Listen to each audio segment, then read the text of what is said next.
Ladies and gentlemen, brothers and sisters, colleagues and friends, welcome to the Thomas Green podcast. Today's guest has a global top 100 podcast with more than 900 episodes.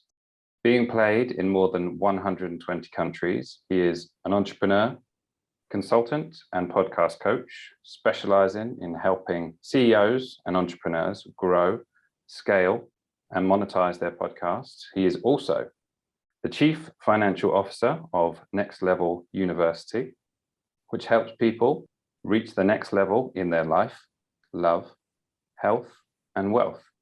Along with his business partner, Alan, Next Level University offers world-class guest interviews, group coaching, launching or improving podcasts, business solutions such as leadership, culture, and systems coaching, developing websites, newsletters, and online courses. He also has an event on March 26th at the AC Hotel by Marriott, where he and other speakers will be teaching how to design and achieve the most aligned, fulfilling, and successful life possible. Because he isn't busy enough, he also has a book club, which is free to join, with the aim being good books with great people change lives. A big welcome back to the ever-improving, never-quit kid, Kevin Palmieri. Thomas, best intro I've ever heard. I just hope I can live up to the introduction because it was so wonderful. Thank you for having me back. I very much enjoyed our first round, and I'm excited to see where we go today, my friend. Well, as discussed, I've got a list of questions for you, perceived as the most difficult questions that I could possibly find. I might have ruined the first one because I got the questions before I wrote the introduction. The first question is, who are you? You know what? At the core of it all, I am a human being who, for most of his life, did not feel good enough. And instead, for most of my life, I did allow that to stop me from trying things. But now I use that as the chip on my shoulder that puts me in front of you, that puts me in situations that scare me. I'm somebody who used their adversity as their advantage. I'm somebody who is purpose-driven, and that has created so many opportunities for me in my life. And I'm somebody who believes that with the right support, you can really, really change the trajectory of your life, and you can impact people that you would never have the opportunity to impact. I'm a regular guy who just wants to change the world. And I think it's a balance. I always want to be relatable. I always want people to be able to connect with me. That's so important to me. But as you know, as you get more quote unquote successful and more sought after, your time does go in different ways. But yeah, that's me in a nutshell. Everything else is what I do. It's not necessarily who I am as a human. That's a great answer. I'm tempted to follow up with, like, as a tease, I'm tempted to say, yeah, but who are you? Because there's this thing that people do where they're like, yeah, I'm a dad, or I'm a mum, or, I work at this place. And yeah, but who are you? So I was going to say, yeah, but Kevin, who are you? Regardless of what your answer was. The next one is, do you like yourself? I love myself more than I ever have. And I don't know if we talked about this last time, but during this journey, I remember one day I was walking around my kitchen, and I lived with my best friend at the time. I was paying $500 a month rent.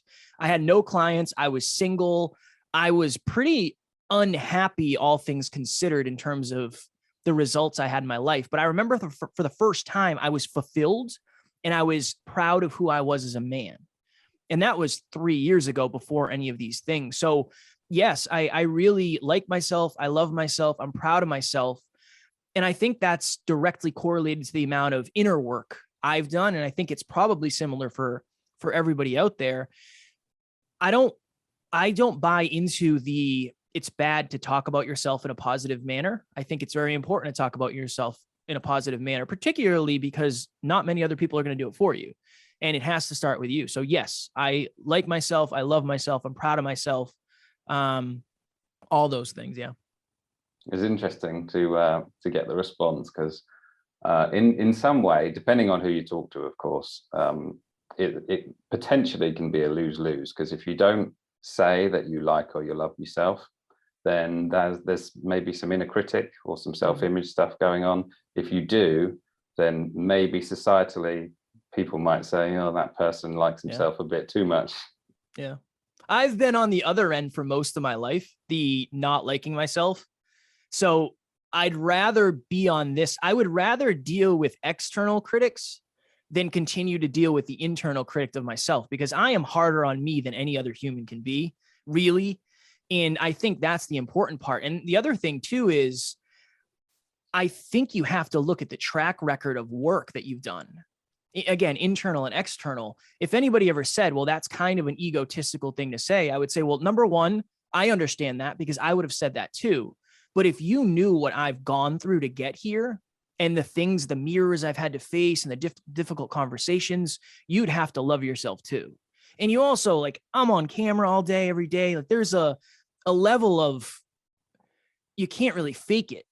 You can't fake it for 900 episodes. Like, you have to get right with yourself eventually. And it may have taken a couple hundred for sure. And I'm trying to improve at that every day, but I think it's a process. And if you're early in the process and you don't feel like you have that locked in yet, it's going to seem maybe off-putting. I think of it as very similar to the vilification of wealth. If you see somebody who's very wealthy and you don't believe you can be, one of two things. You say, oh man, what do I have to learn to get there? Or you try to tear that person down and say, money is terrible, and here's a list of reasons why. I've been on both ends, so I understand very much, and I empathize with that. But I do understand. I understand if you heard me say I love myself and you felt either way, I completely understand. I've been on both ends for sure. Well, you brought up wealth, and it leads me to my next question, which is, what's the meaning of life? My goodness. I believe now more than ever that the meaning of life is to grow and it's to contribute. I really feel that I've worked with a lot of millionaires, which is weird for me to say because I never expected to say that ever in my life. And this is what typically happens. They get a certain level of success, they cross a threshold, and then they decide to give back. And I've seen that with many people, not just people in the public eye or whatever it may be. So I think it's growth. I think it's contribution, and I think it's love. I think the purpose in life is to grow as much as humanly possible. With that growth, to contribute back to whether it's society or the community or whatever it may be, whether it's breadth or depth, breadth, the amount of people, depth, the depth that you help. And then love, to love as deeply as you can, because I think those things together make a wonderful life. I don't necessarily think life is about being quote unquote successful. I don't think life is about having fun necessarily. I think it's about finding fulfillment. And I think that's the reason that a lot of people aren't happy, because they assume they should be. And if you're searching for happiness, you're always searching for the next shiny object, the next ding on your phone, when fulfillment is you being on purpose, you being aligned. I think that's the purpose of life, is to find fulfillment and then live there, because that's where everything amazing comes from. You're helping me with my next questions, because you did bring up successful. Are you successful? I am the most successful I have ever been. It's a hard one. It's a hard one. By outside standards, I am successful. By my own standards, I am the most successful I have ever been, because on episode 7 of our podcast, I said I wanted to live the life I'm living today. But I think the wonderful thing, going back to growth, is as you grow, you get to reset your goals. And success to me is continuing to be more fulfilled, continuing to have a greater impact, continuing to master my craft more, and continuing to make money and then impacting with that money. So yes, I am the most successful I have ever been. I don't know that I'll ever cross a line where I say I am successful, because I think that almost,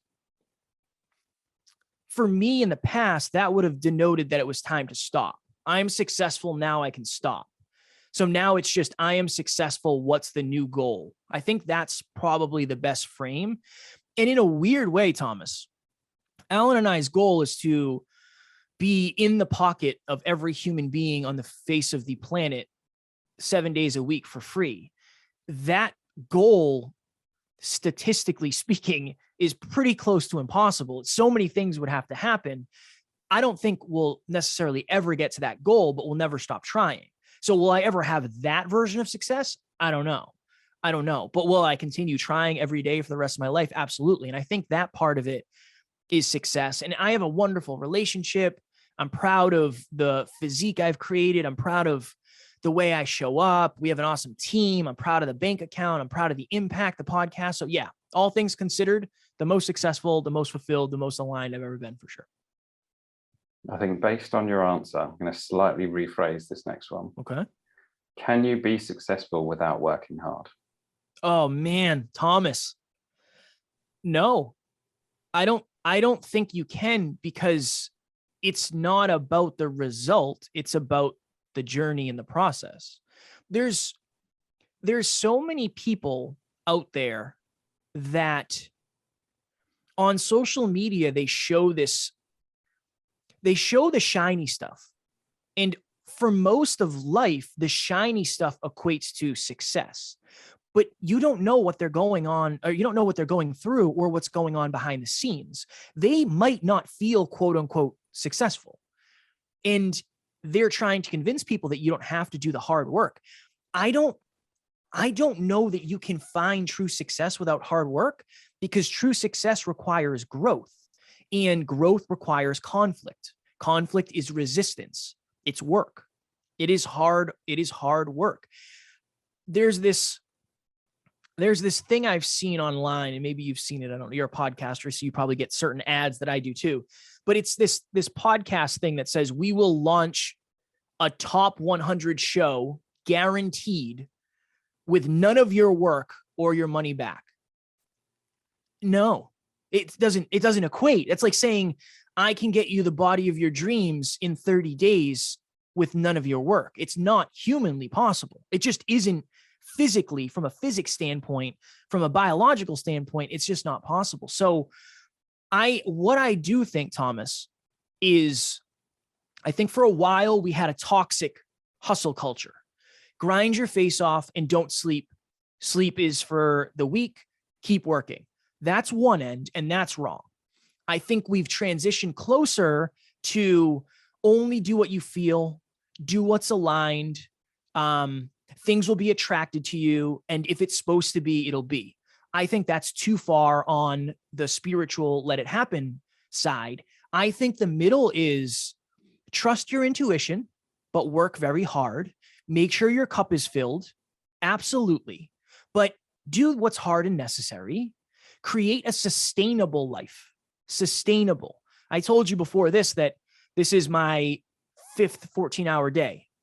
Now, tomorrow is Saturday. We're recording this on Friday. Tomorrow is Saturday. I'll work 6 hours tomorrow, and then I'm going to watch Ultimate Fighting Championship for 7 hours. I'm filling my cup tomorrow. That's sustainable for me, and sustainable for everybody's a little bit different. So I think that's an important thing. But yeah, back to the original point. No, I don't think you can truly be successful without hard work, because success is not a result. Success is a mindset. Success is a feeling. Success is an identity. And I don't think you get that identity without hard work. I don't think you can. Interesting. What is your greatest fear? Not fitting in and being left behind. My biggest fear is not being good enough. Hands down. I'm afraid of planes deeply. I'm terrified of sharks at a deep level. But in a weird way, my number one fear has also really helped me, and maybe become my number one strength. Is I've talked in depth about Alan and how amazing he is as a human being. I would have gotten left behind if I didn't have a little bit of scarcity. If there was a part of me who said, I belong here no matter what, I started this company, I can just show up, I wouldn't even be here with you today, because none of this would exist. So my biggest fear is not being good enough and being left behind. And that big fear has also turned into a giant strength, where I'll just try to prep as hard as possible, and I'll just fit whatever I need to do. I'm very consistent because of that. And I think that if you can get to the point where you take the chip off your shoulder and replace it with ambition, that's a different life. I will always have somewhat of a chip on my shoulder, but I want to run the chip. I don't want the chip to run me. And now I am running the chip more than I ever have. Again, years and years to get there. But I think a lot of people run from that weakness. They run from that fear.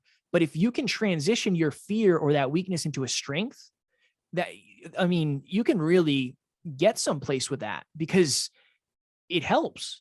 It helps. It's one of those things of, okay, on our team, we have 14 members on the NLU team. And many of the members of the NLU team are emotionally driven humans. And we all track our habits. Everybody on the team tracks at least 12 habits a day. I think last week, our average was maybe 78%. And 15 people, 12 habits a day. I do 24, but everybody else does a minimum of 12. No, not many people are doing that.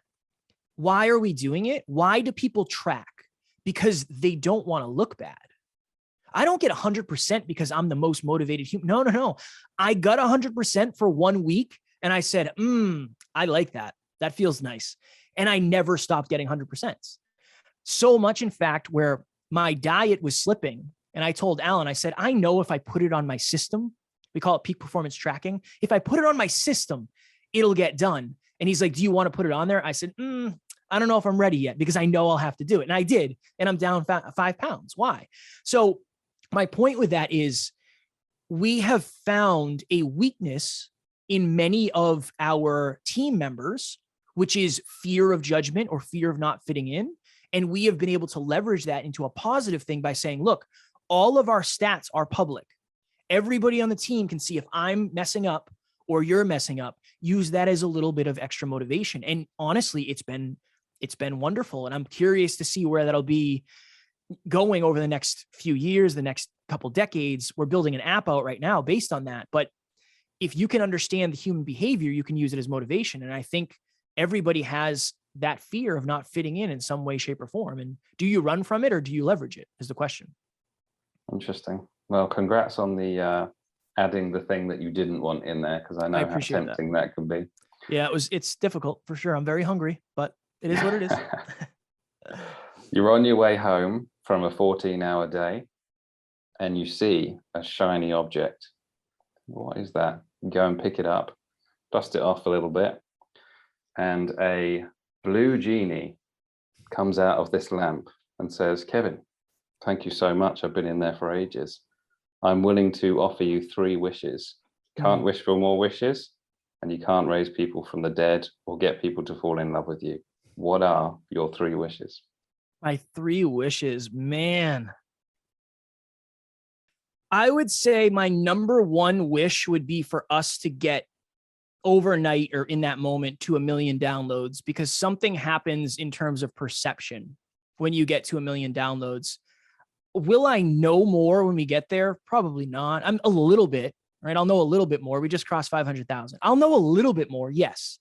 But there's something about the number that does it. $1 million business, $1 million, 1 million downloads, something about that does it. So I would say that for the reason of I'll be able to help more people when more people think I know what I'm talking about.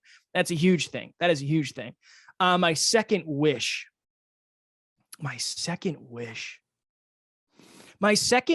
and it might sound cliche, my second wish would be to raise the vibration and the frequency of the world. Because if we raise the vibration and the frequency of the world, many of the issues that we have would not be issues any longer, because the human race would be vibrating at a higher level and petty things would not be worth chasing after.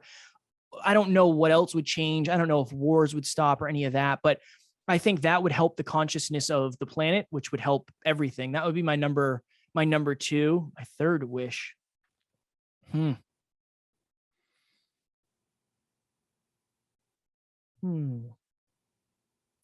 a good question.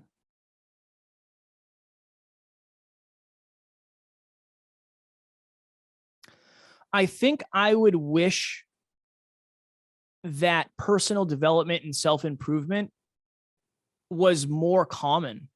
And not only not only accessible, but accepted. There's still people who think our team is a cult. Like, that's not, I don't know where that comes from. We're not a cult. We're a cult of positivity and trying to help people get better, but it's not accessible and acceptable in some people's circles. Like, why are you trying to get better? Why are you tracking your habits? Why are you meditating? There's so much resistance to improvement. And if that resistance to improvement went away, again, it would better the planet. It would better society. It would better humanity, and everything would get better because of it. I would say those would be my three. Great question. Well, well done to you for actually using all three in such a short amount of time, because I must admit, I mean, thinking about that myself, I'm not sure I even have an answer at all. But in reference to making the world a better place, if everyone spoke their mind, would the world be a better place? I think there would be a lot of pain originally, because what would happen if everybody spoke their mind is everybody's relationships would get reshuffled. And I don't know if I said this on the last one, but it's just such a valuable lesson and a valuable point for me. One of my friends reached out probably a year and a half ago, and this friend of mine was suicidal at one point. And when he was suicidal, he called me, and I went to the hospital with him. I sat in the waiting room. I went to the office with him and talked with him and the counselors about the plan. And I sat there with him the whole time. And him and I were really good friends. We used to go to a lot of hockey games together, and we hung out a lot. And as this journey continued for me, I spent less and less time with certain people, not because I didn't love them, but because I was more aligned doing this. I would rather be here with you, Thomas, doing my mission, my purpose, the thing that I'm so passionate about, than hanging out and talking about something that I just am not super aligned with. That's part of being on your mission, on purpose. And one day he reached out and said, Kev, I feel like you and I aren't great friends anymore. Can you be the friend that you once were for me?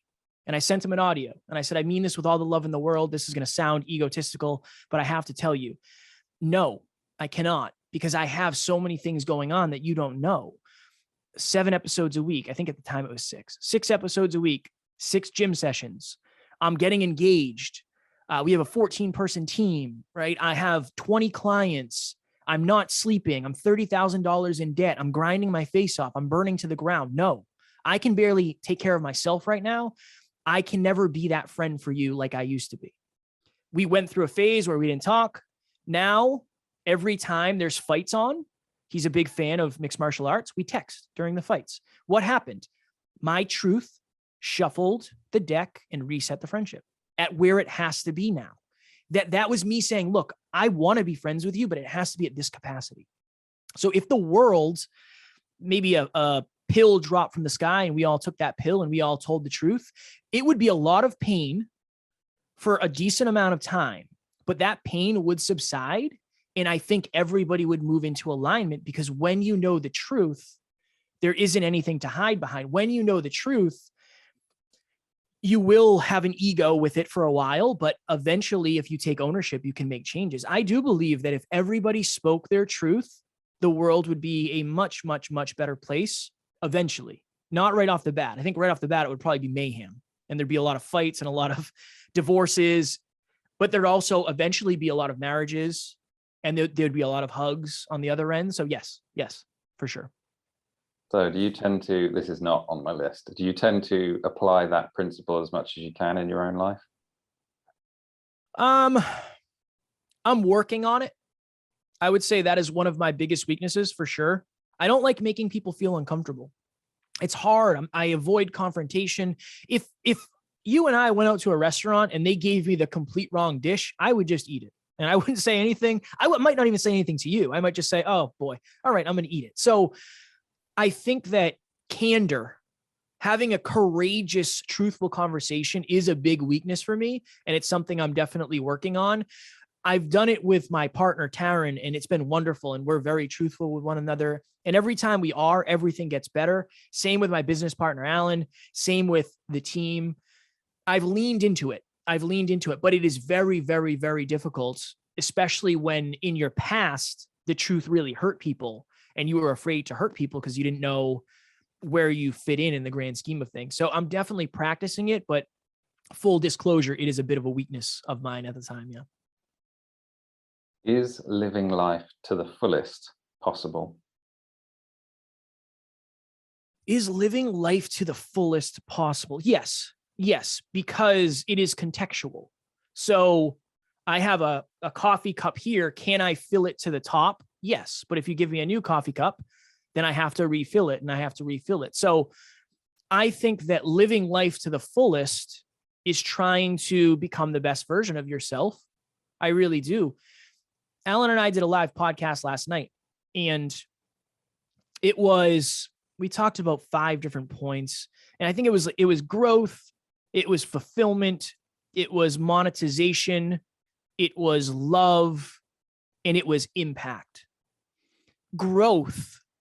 If you want to be a millionaire, you have to grow to the level that you can impact enough people to make $1 million worth of change to become a millionaire.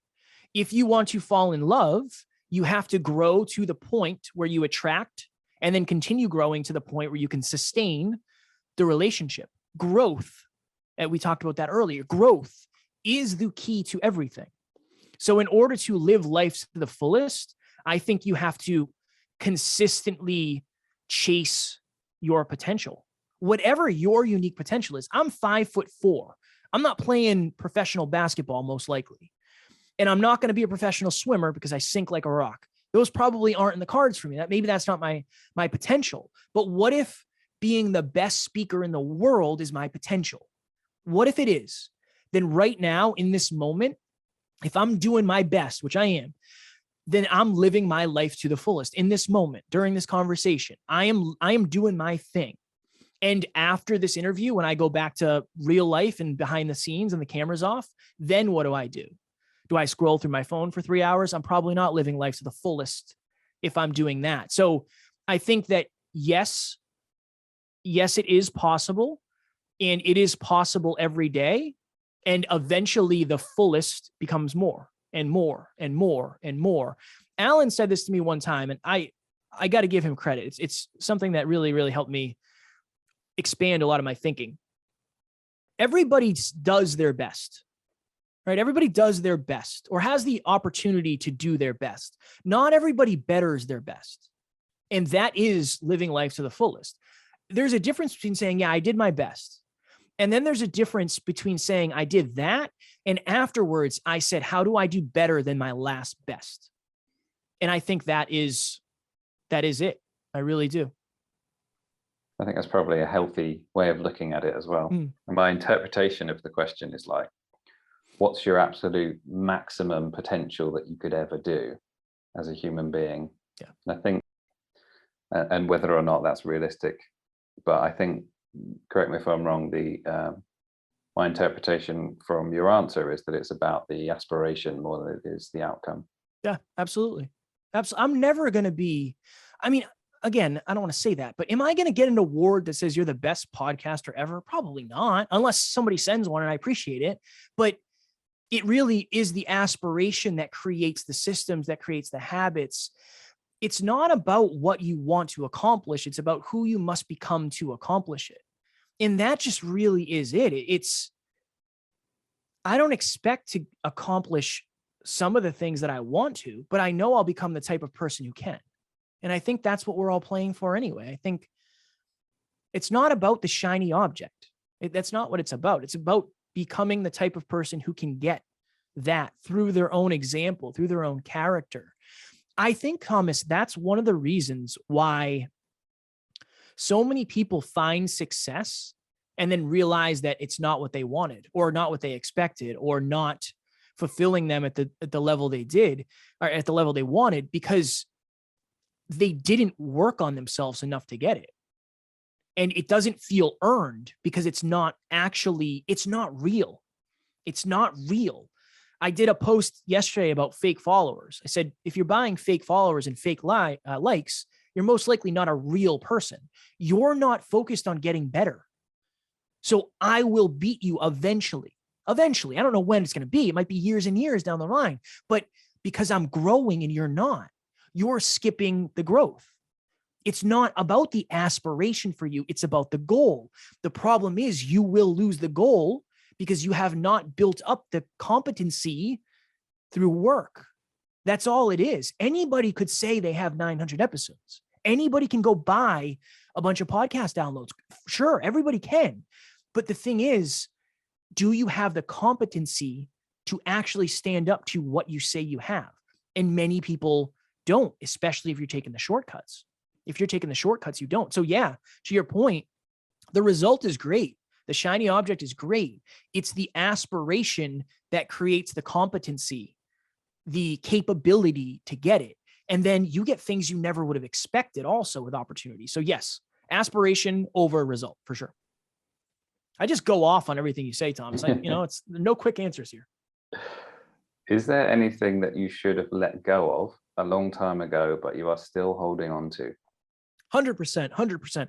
One of my favorite quotes is, so many people focus and track how much they've learned, right? I learn, quote unquote, learn for 45 minutes minimum every day through books and YouTube videos, whatever it is.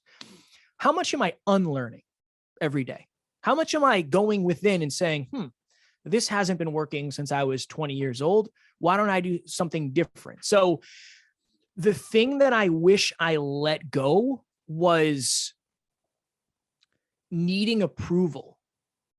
I've had a lot of self-worth issues for my life. And again, there's some strengths that come with that. But to this day, I still, if I get a negative message from a client, even if it's not that negative. So I'll give you an example. I got an email yesterday from a potential client, and her and I are in talks about running her podcast, and something got crossed in translation in communication where she has 2 podcasts. And I said to her, it's going to be very hard for you to win on 2 different podcasts because you're only going to be able to do 50% effort on both. You're never going to get to the level you might if you did one. And that's my belief. And she thought I was saying we wouldn't take her on as a client if she had 2 podcasts. I read the email and she was very sad about that. And it genuinely hurt me because I was like, oh my God, she doesn't like me. Oh my goodness, she doesn't like me. And I got triggered and I went to the place of, oh man, I suck. And I'm this and I'm this and I'm this. And this was yesterday. So I'm trying to be as vulnerable as possible. And I got internal, I got in my feels, and I went to that low self-worth place. And that's something that definitely has to go because not everybody is going to like you. It still hurts me when we get a bad review. It still hurts me for sure.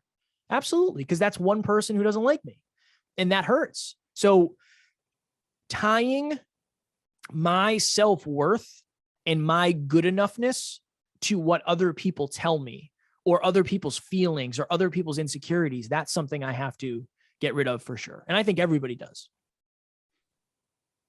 I don't know whether to elaborate on that or not, because my question, I suppose, is around whether or not it's beneficial to have a certain element of that. Because if you don't have any of that, I think that the phrase is like, if you have no concerns about other people's opinions, you're like in the category of a psychopath. But I suppose would you say it's important to have a bit more balance? I think it's just the layer of understanding that almost nobody is right. One of my clients told me that one time. He said, you have to understand, Kev, when it comes to the press, you're never as good as they say you are, and you're never as bad as they say you are. You're always somewhere in the middle. And I think that's kind of the lesson is, am I a bad blank because this person doesn't like the way I did something? Probably not. So yeah, I do. I agree with you. And especially if you're in business in the beginning, you have to like really jump through hoops because nobody knows who you are and you don't have any proof yet. So especially if you're an entrepreneur out there, it's weird, Thomas. I got out of the shower and I was thinking, I'm talking to Thomas today. I literally was thinking of this and I was thinking of questions you might ask. This is my process. I don't know. And I said that I would say this on the podcast. I don't know if it'll land. I don't know where it'll go. But when we're talking about self-worth, when you're starting something, it's very important that you understand your self-worth and your value are not the same. When I had 1 episode worth of practice of a podcast, I could have been a very high self-worth, confident. I'm a capable human. Intrinsically, I'm amazing, but I can't help you. I'm not as valuable when it comes to podcast coaching. So if I go into every understanding that my self-worth, my self-esteem determines my value contextually, you're going to end up in a lot of trouble. Both ends. That goes with both ends. So I've seen people who they say, I know my worth. I will not work for any less than this. And they don't have any clients. It's because you have those two lines crossed. Just because you drop your price to get a client does not mean you're lowering your self-worth. It means you're understanding your true value in the marketplace. I don't know if that helps anybody, if that makes any sense, but I said I felt it after I got out of the shower, so I wanted to add that. Well, I'm glad you did. It's a point worth reflecting on. I'm interested in this one because it'd be subjective to you. If your inner voice was an actual person and talked to you the way it usually does, would you enjoy the conversation and keep in touch with them? No, I would have eliminated them out of my life a long time ago. My inner voice is one telling me I'm not good enough. Always. I told Alan this recently. I said, you have to understand, I know this journey has been hard for you in different ways, but I don't know that you'll ever, and it's both, right? It goes both ways. I don't know that you'll ever know how difficult this was for me. I don't know how you could possibly understand. My first speech I ever gave was in front of 50 people. The second speech I gave we had to get on a plane and fly for 3 hours.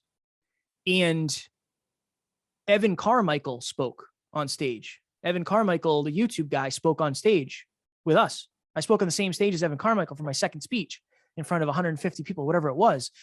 I wasn't ready for that.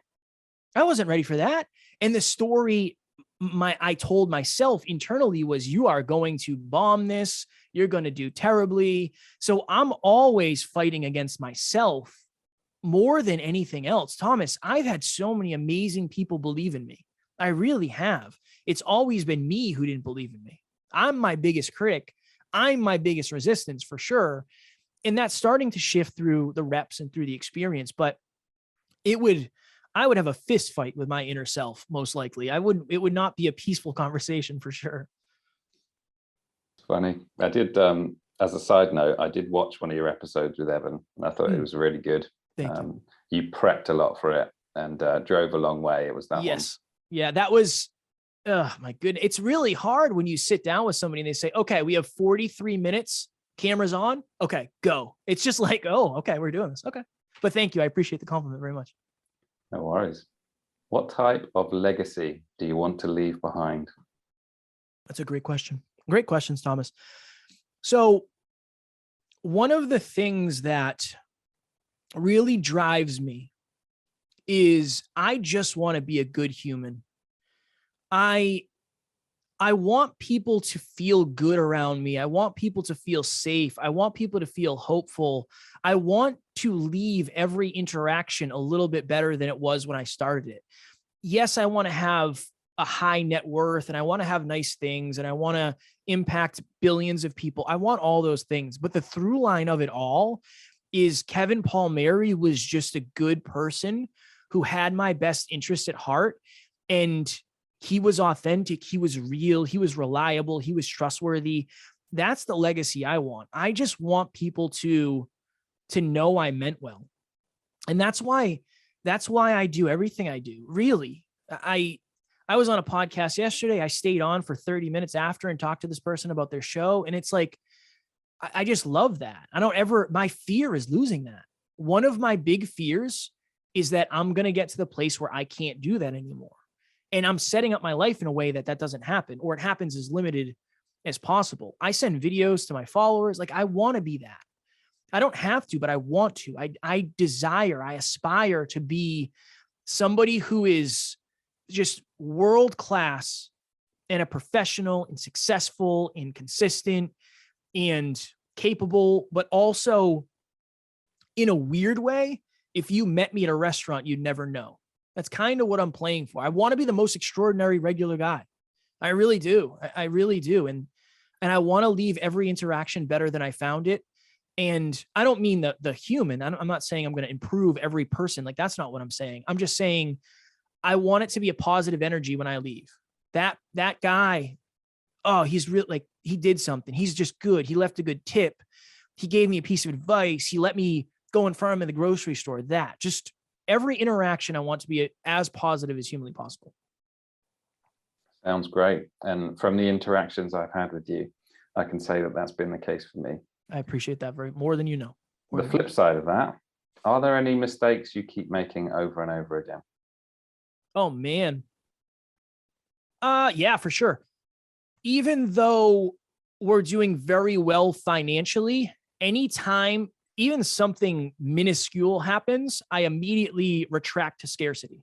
Every time. We lose a client who's paying us $500 a month. In the grand scheme of things, it's not the end of the world, but immediately I shell up and it's like, oh, what does this mean? Is everything crashing and burning?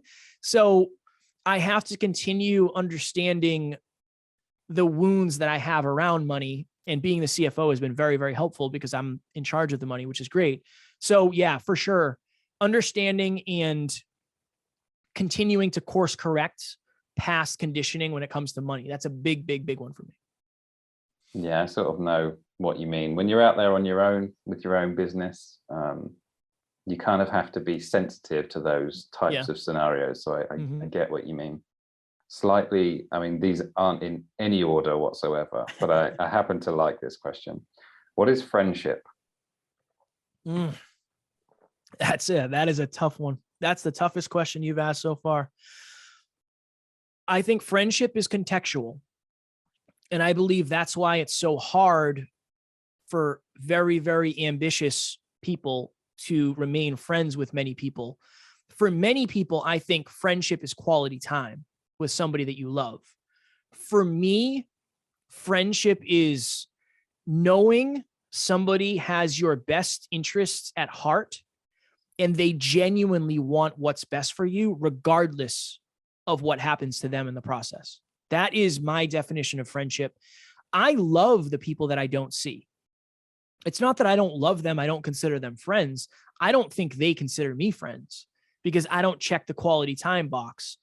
I'll try to wish you a happy birthday. I forgot my birthday. So I don't want you to take it personally if I don't remember yours. I don't celebrate my birthday really. My fiance makes me because she says you gotta celebrate every once in a while. So I don't think I check the box as a typical friend, and that's painful to say, and it hurts sometimes, but I try to be the friend that I want because that's what's sustainable for me. So yeah, a real true best friend has your best interests at heart.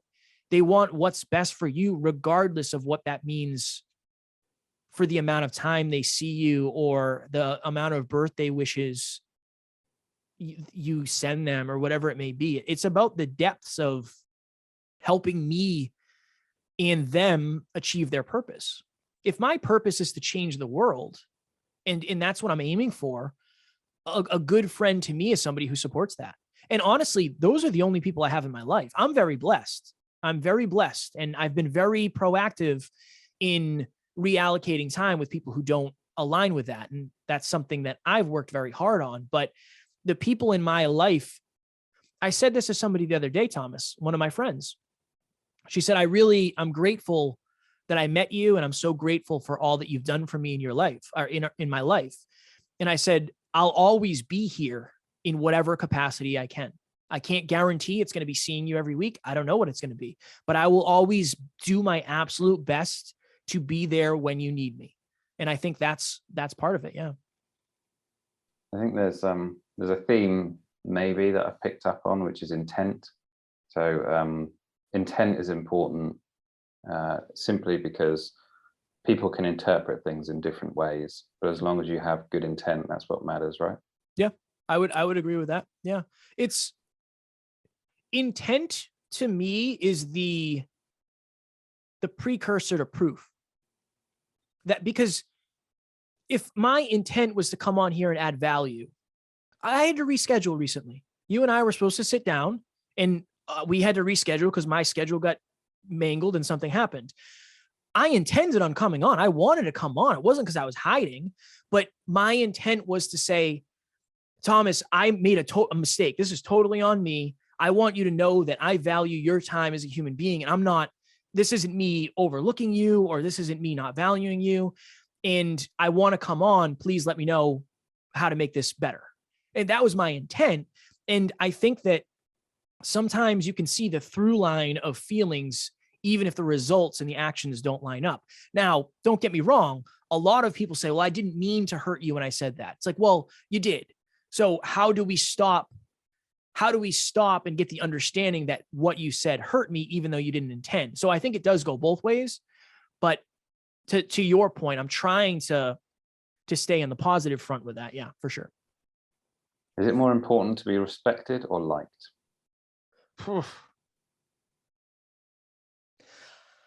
If you had to choose one or the other, there's so many layers.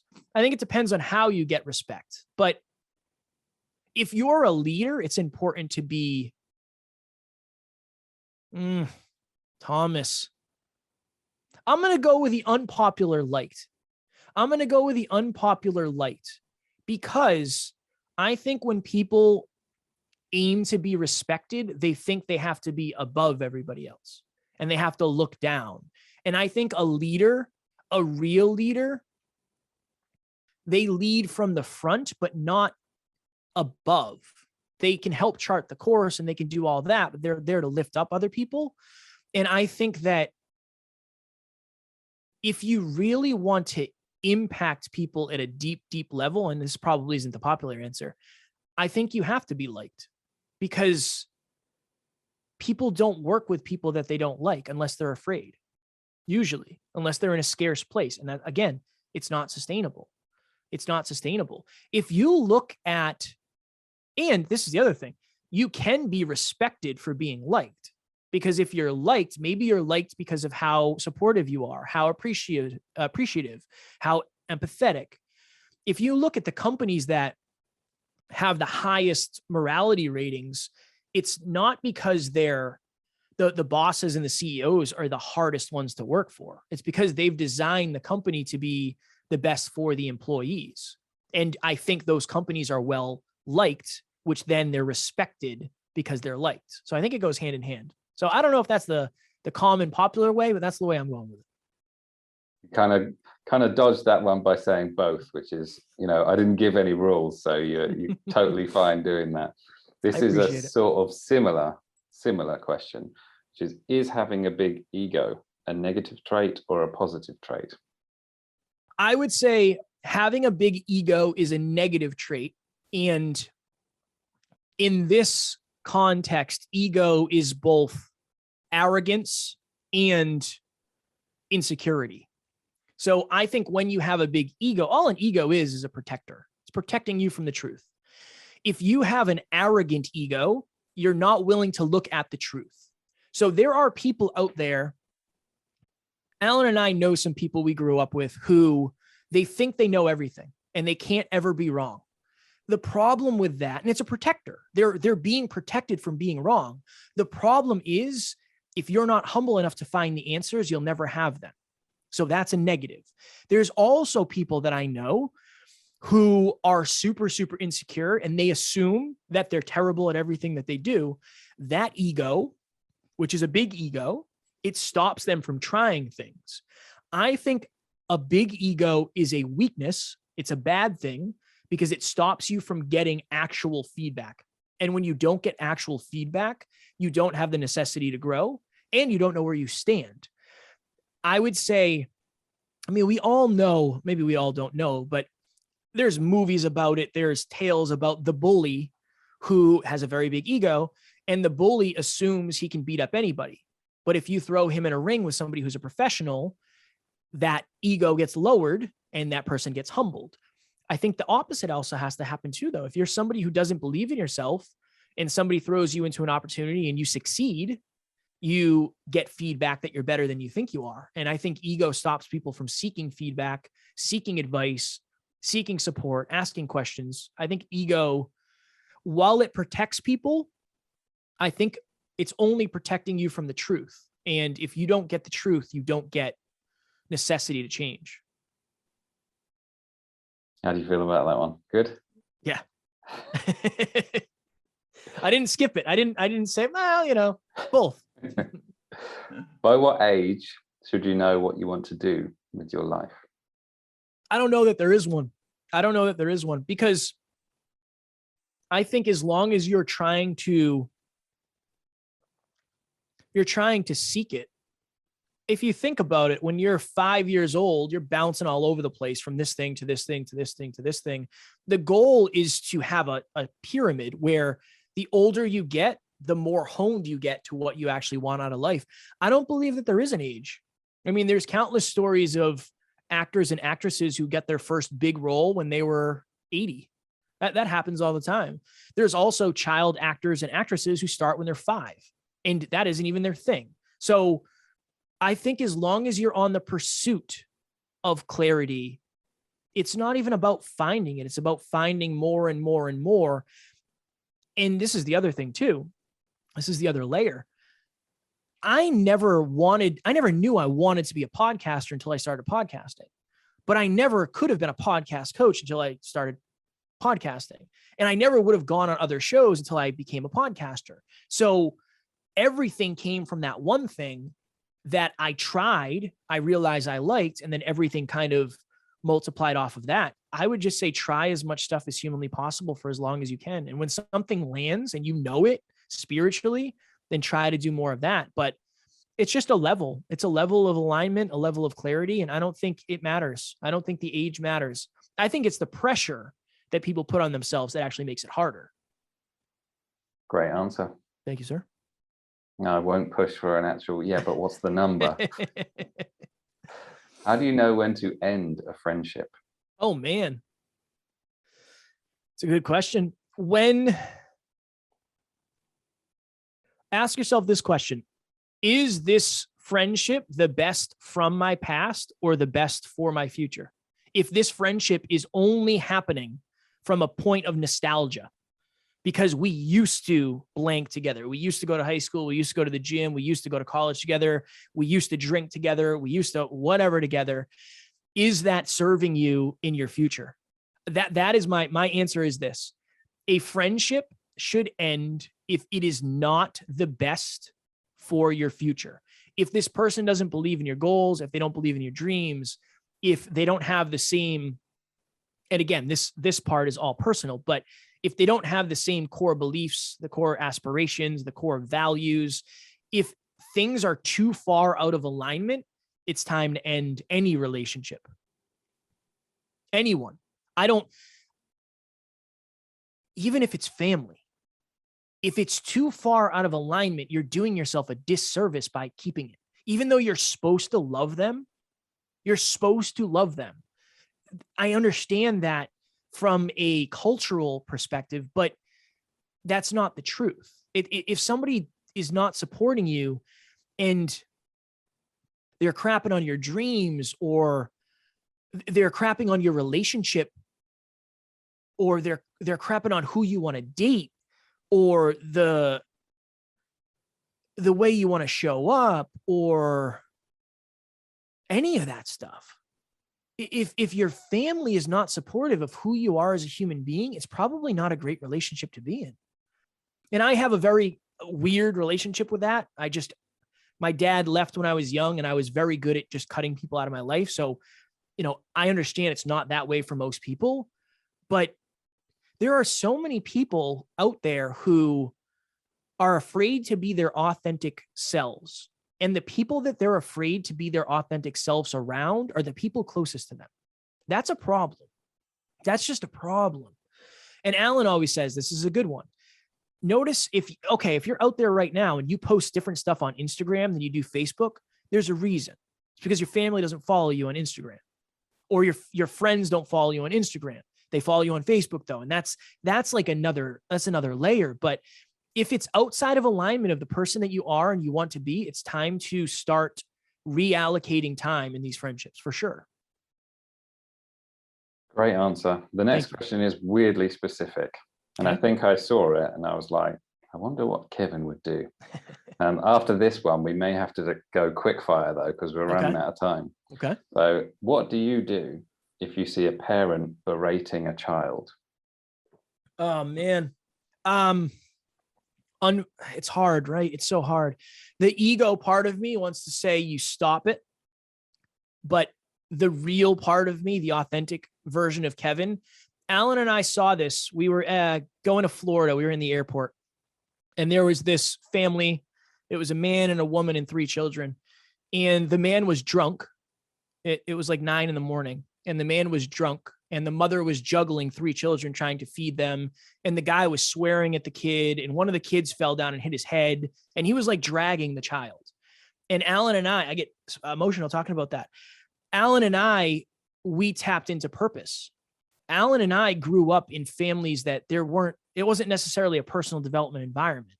And there was a lot of male ego in my life.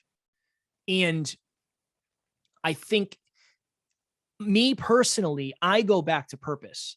What am I really going to be able to do in that moment that's not going to lead to something? Like, did I want to fight the person? Of course, sure. But this isn't a movie. I can't do that. I have too much to lose. This person has a family. Like, I can't do that. I tap back into purpose. When I see somebody homeless that hurts me, whether I give money or not, it's tapping into purpose. It's when I see pain, when I see something like that triggers me, I tap into purpose, and I think about, why does that hurt me? That hurts me because so many people in our community have been hurt by people with egos. I know so many of our listeners who have been abused mentally, physically, emotionally, spiritually, sexually. That is why. It's because of that. It's because of that ego. It's because of that toxic ego, whatever it is. So as much as I'd like to say something in the moment, I probably won't.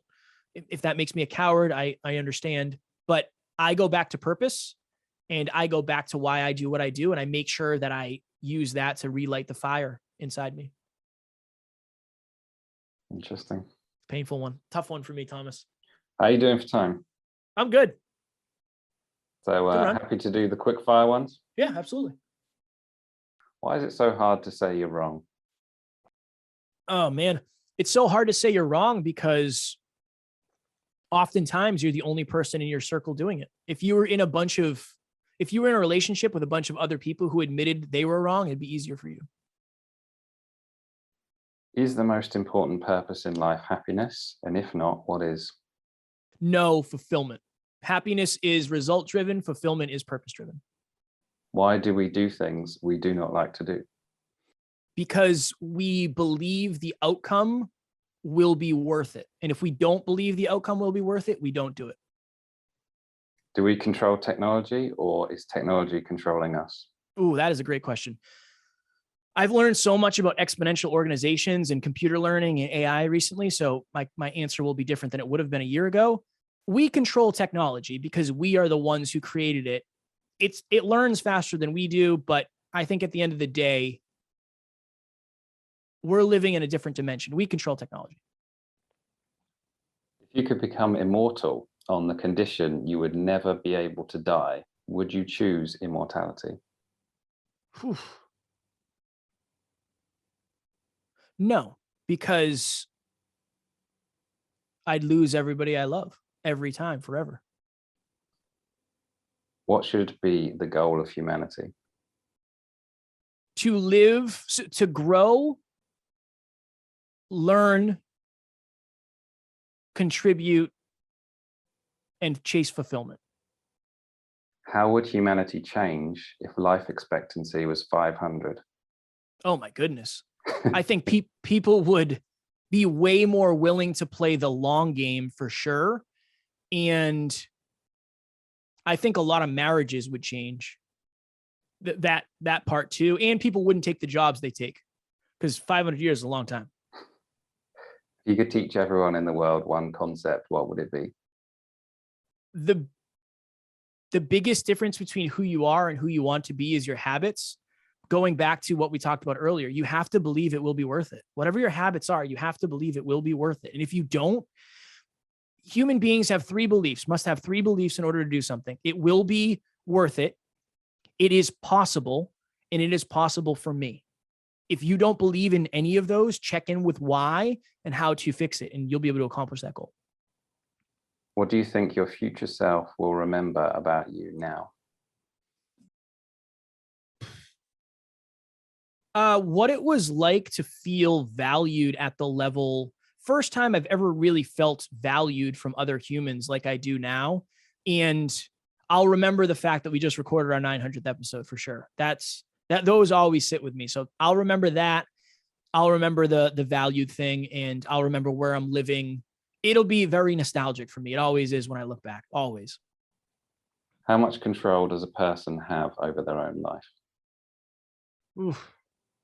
I'd like to say 100%, but I don't think you can, because there are circumstances. You have as much control as you're willing to take. I know that's a cop-out too, but you have as much control as you're willing to take. There are people who have had way less opportunity than I, who are way more successful than I will ever be. It's because they took control of what they had and they kept going. And, you know, I'm blessed because I'm a white male in America. So I have privileges that a lot of other people don't. And I understand that.